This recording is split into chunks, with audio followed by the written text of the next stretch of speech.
السلام عليكم ورحمة الله وبركاته. كسو دوادا channel كينا عاوكين channel سبسكرايب لايك شير بليز. مشين تاسا مانتا كنساني ان شاء الله سيدا وسمين دونا حيرو جوسا كتجابينينا سينا قطار كينا ان شاء الله daawasho wanaagsan wataasa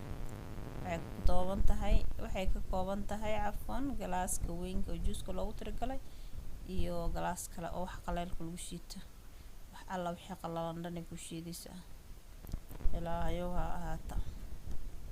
waxa ugu adag iyo waxa ugu jilicsan kulli way shiidaysa waxyaaba qalalana loogu talagalay iyo wax qoyan kulli way shiidaysa marka kaasa laba mashiin wadata kaasa afaarahaas ma sha Allah online ka soo gata daa u baahan tihiin waalidin la soo xiriirinaya gabadha ay keentay kusoo dhawaada channelkeena juuska sirka lagu tijaabiyay hal tijaabi la ilmaro ma fahanteen aan laftirkay waa ka baqaya baashan xoogi aga badaqaaqada dadka nixisa marka labadaas galaas oo juuska ka soo tuuranay 5 minutes waa iyada dhan fahanteen soo dhawaada subscribe like share please